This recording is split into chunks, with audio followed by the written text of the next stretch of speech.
I'm using an Arduino Uno microcontroller to record pendulum timing data. So this is the unit. This one's a clone made by a different manufacturer. So that's the base microcontroller, and that comes with a data shield, a data logging shield, which sits on top. And that takes a micro SD card that you have in a camera. Takes one of those in an adapter in the shield, and then sitting on top of the basic microcontroller. And that shield's connected to an environmental sensor that picks up pressure, temperature, and humidity, and to the beam break photosensor that's detecting the motion of the pendulum. And here it is mounted in the clock.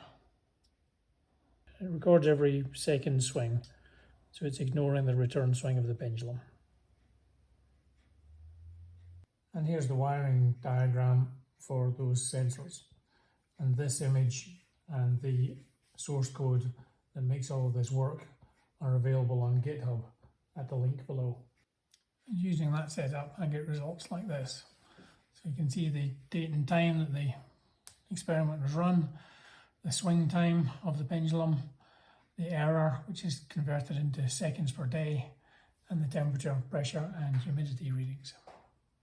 And now that the setup works, I can use it to examine the actual performance of the pendulum.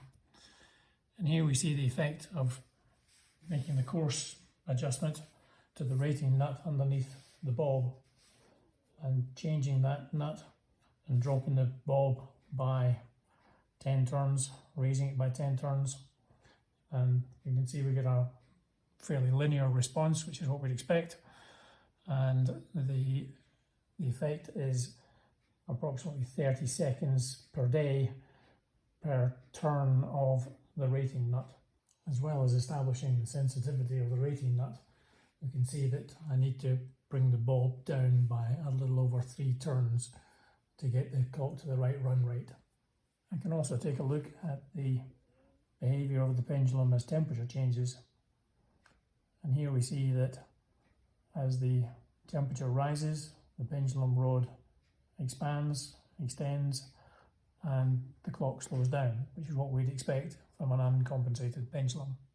And once I have the clock in its final configuration, I can more accurately establish the temperature compensation and also look at the air pressure compensation. Thanks for watching. See you in the next video.